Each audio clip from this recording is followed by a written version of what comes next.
बातें करते हम खेतों की और उसके रखवाली की, बाग बगीचा फल फूलों और फसलों की हरियाली की। हम बीजों की बातें करते उत्तम जल संसाधन की, हम तकनीकी बातें करते फसलों के उत्पादन की। हर किसान का सपना सच हो जीवन सुखद बनाने को, गाँव-गाँव के हर आंगन का प्यारा सा ये दर्शन। कृषि दर्शन, कृषि दर्शन, कृषि दर्शन, कृषि दर्शन, कृषि दर्शन, कृषि दर्शन, कृषि दर्शन, कृषि दर्शन। नमस्कार, जोहार। कार्यक्रम कृषि दर्शन में दर्शकों आप सबों का स्वागत है। दर्शकों, सबसे पहले आपको दिखाते हैं कृषि समाचार। नमस्कार, कृषि समाचार में आपका स्वागत है। मैं हूं दिव्यांशु। आइए देखते हैं आज कृषि समाचार में क्या है खास। प्राकृतिक खेती को दिया जा रहा है बढ़ावा, पशुओं को ठंड से बचाने का करें प्रयास और शिमला मिर्च की खेती के लिए अनुशंसित प्रभेद में लगाएं कैलिफोर्निया वंडर। अब समाचार विस्तार से। रासायनिक उर्वरकों से निर्भरता कम करने के लिए प्राकृतिक खेती को बढ़ावा दिया जा रहा है। इससे जलवायु परिवर्तन के प्रभाव को भी कम किया जा सकता है। इससे किसान टिकाऊ खेती को अपना सकते हैं। पशुओं को ठंड से बचाने के लिए सूर्योदय के बाद ही चराने के लिए ले जाएं, ताकि उन्हें धूप से गर्मी मिल सके और शाम को सूर्यास्त के पहले पशुओं को घर ले आएं। इससे आपके पशु बीमार नहीं पड़ेंगे। किसान भाई आलू फसल को झुलसा रोग से बचाने के लिए कवकनाशी का छिड़काव करें। कवकनाशी आलू फसल को झुलसने से बचाती है और पैदावार अच्छी होती है। आलू का प्रमुख रोग है झुलसा, अगात और पिछात झुलसा है। इस रोग से बचाव करने के लिए आपको जो मौसम है उसके साथ में कुछ कवकनाशी हैं उनका समय पे स्प्रे करना है, क्योंकि आप समय पे स्प्रे नहीं करते हैं तो आपकी फसल झुलस जाती है। उससे बचाव के लिए जैसे मैनकोजेब है 2 ग्राम प्रति लीटर पानी के हिसाब से, या रिडोमिल गोल्ड जो मिक्सर है 2 कवकनाशियों का 2 ग्राम प्रति लीटर पानी से, या एजोक्सी स्ट्रोबिन 1 ml प्रति लीटर पानी के हिसाब से। जिस दिन पाला गिरा है या तापमान रात का तापमान बहुत कम हुआ है तो 7 से 10 दिन के अंतराल पे किसी कवकनाशक का छिड़काव समय समय पे करते रहिए। शिमला मिर्च की खेती से अधिकाधिक उत्पादन लेने के लिए 800 ग्राम बीज प्रति हेक्टेयर लगाएं। कतार से कतार की दूरी 45 सेंटीमीटर और बीज से बीज की दूरी 45 सेंटीमीटर रखें। बेहतर उत्पादन के लिए अनुशंसित प्रभेद में कैलिफोर्निया वंडर, येलो वंडर, अर्का मोहिनी, अर्का गौरव लगाएं। शिमला मिर्च की खेती के लिए अच्छे जल निकास वाली बलुई दोमट या लाल मिट्टी जिसका पीएच 5.5 से 6.8 हो, अधिक अम्लीयता वाली मिट्टी में चूने का प्रयोग जरूरी है। मिट्टी का हल्का एवं भुरभुरा होना चाहिए। बुआई के 1 माह बाद ही रोपाई करें और सिंचाई प्रति सप्ताह करें। किसान भाई टांड जमीन में फसल की निकौनी के लिए पेगहो नामक कृषि यंत्र का प्रयोग कर सकते हैं। इसकी कार्यक्षमता 18 से 20 डिसमिल प्रतिदिन है। अब मिलते हैं एक सफल किसान से। आज जो किसान हैं उनकी पूरी कोशिश होती है कि वैज्ञानिक तरीके से खेती की जाए ताकि कम लागत में ज्यादा आमदनी हो सके। ये अपने परिवार के सहयोग से ही खेती करते हैं और अच्छी उपज कर लेते हैं। जिस खेत में अभी हम खड़ा हैं, ये खेत टमाटर की फसल है। ये टमाटर जो है कि ग्राफ्टेड टमाटर है। दूसरी चीज़ है कि ड्रिप इरिगेशन के द्वारा हम जब खेती कर रहे हैं तो पहले हम खेत को पानी देते थे, अभी हम सिर्फ पौधे को पानी देते हैं। तो पहले और अब में बहुत ज़्यादा बदलाव आया। दूसरा चीज़ हुआ कि पहले हम लोग यूरिया, डीएपी या जो भी रासायनिक खाद या दवा का इस्तेमाल करते थे। अभी हम अपने से बना बनाया हुआ खाद दवा का इस्तेमाल करते हैं, जैसे जीवामृत, घना जीवामृत, डीकम्पोजर, साथ में मटका खाद का भी व्यवहार करते हैं।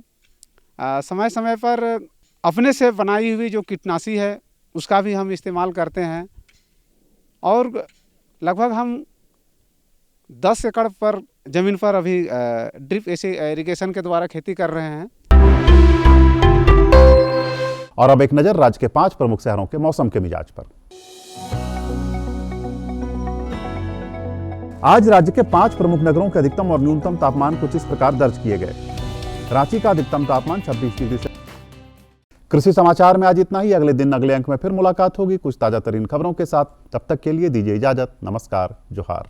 तो दर्शकों, आपने देखा कृषि समाचार में कृषि जगत से जुड़ी हुई सारी खबरें, मंडी का भाव और साथ में 24 घंटे के तापमान के बारे में भी जाना। अब रुकते हैं एक छोटे से विराम के लिए। विराम में भी आपके लिए संदेश छिपा है, कहीं जाइएगा नहीं। विराम के बाद फिर वापस आते हैं। माननीय प्रधानमंत्री श्री नरेंद्र मोदी जी के दूरदर्शी नेतृत्व में पिछले 9 सालों में कृषि एवं इससे जुड़े क्षेत्रों को आधुनिक बनाने और किसानों को सशक्त एवं आत्मनिर्भर बनाने के लिए कई महत्वपूर्ण कदम उठाए गए।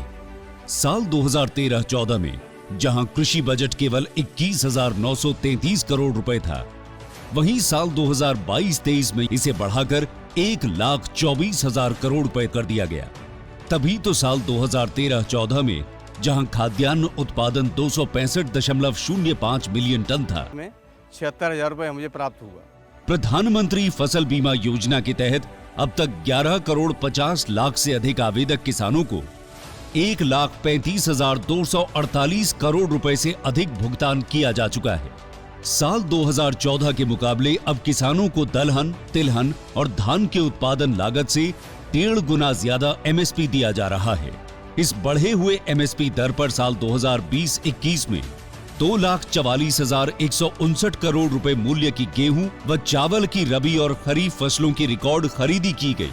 इसके तहत 991 लाख मीट्रिक टन से ज्यादा गेहूं व धान की खरीद की गई, जिससे 1 करोड़ 75 लाख से भी अधिक किसानों को फायदा हुआ। एग्री इंफ्रास्ट्रक्चर फंड के तहत 1 लाख करोड़ रुपए की मदद से कृषि और इससे संबंधित बुनियादी ढांचों को विकसित किया जा रहा है। AIF के थ्रू हमको लोन मिला, जिससे ये मिल चल रही है। इस क्षेत्र में ऐसी और भी मिलें, और भी प्रोजेक्ट हैं जो चल रहे हैं। ये सरकार का बहुत अच्छा इनिशिएटिव है, जिससे गांव में खुशहाली आ रही है। 412,68,000 से भी अधिक किसानों को नए किसान क्रेडिट कार्ड जारी किए गए। मिट्टी में पोषक तत्वों के अधिकतम उपयोग करने के लिए किसानों को सॉइल हेल्थ कार्ड जारी करने की शुरुआत की गई। विभिन्न चरणों में अब तक 23 करोड़ से भी ज्यादा सॉइल हेल्थ कार्ड्स जारी किए जा चुके हैं। किसान की आय में बढ़ोतरी करने और पर्यावरण को स्वस्थ रखने के लिए परंपरागत कृषि विकास योजना को बढ़ावा दिया गया। ये गंगा के किनारे जैविक खेती करना ये बहुत ही जरूरी जो सरकार का उपक्रम है। प्रदूषण फैलता है, उससे भी उसको राहत मिलती है और इस तरह से फसल भी अच्छी होती है और उसकी गुणवत्ता भी अच्छी होती है। खेत स्तर पर जल उपयोग दक्षता बढ़ाने हेतु सूक्ष्म सिंचाई के प्रोत्साहन हेतु प्रति बूंद अधिक फसल योजना क्रियान्वित की जा रही है। नाबार्ड के साथ मिलकर 10,000 करोड़ रुपए का माइक्रो इरिगेशन फंड भी बनाया गया है। 10,000 नए FPO का गठन किया गया है। मैं APO का डायरेक्टर हूं। मेरा FPO पूरा हो गया है। 3,02,000 रुपया किसान का है शेयर होल्डर और 3,02,000 रुपया सरकार दी है। उससे हम लोग खाद बीज का दुकान किया हूँ। किसानों को उनकी फसल का उचित मूल्य दिलाने के लिए देश भर की मंडियों को आपस में ई-नाम प्लेटफॉर्म से जोड़ा जा रहा है। अब तक 1,000 से भी ज्यादा मंडियों को ई-नाम प्लेटफॉर्म से जोड़ा जा चुका है। ग्रामीण स्तर पर रोजगार को बढ़ावा देने के लिए राष्ट्रीय मधुमक्खी पालन और शहद मिशन की शुरुआत की गई। देश को खाद्य तेल में आत्मनिर्भर बनाने के लिए राष्ट्रीय खाद्य तेल मिशन की शुरुआत की गई। इसके तहत 11,000 करोड़ रुपए से अधिक की धनराशि से मिशन का कार्य प्रगति पर है। संवेदनशील कृषि उत्पादों की आवाजाही के लिए किसान रेल चलाई जा रही है।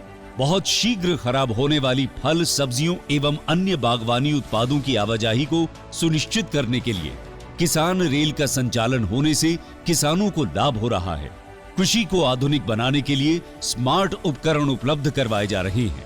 इसके अलावा सिंचाई, कीटनाशकों और पोषक तत्वों के छिड़काव के लिए ड्रोन टेक्नोलॉजी को भी अपनाया जा रहा है। ऐसी ही इच्छा शक्ति के साथ हमें आगे बढ़ना है। भारत की कृषि को और आधुनिक बनाना है, नई ऊंचाई पर पहुंचाना है। कृषि में रिफॉर्म और ट्रांसफॉर्म के 9 साल, शानदार प्रदर्शन से उपलब्धियां बेमिसाल।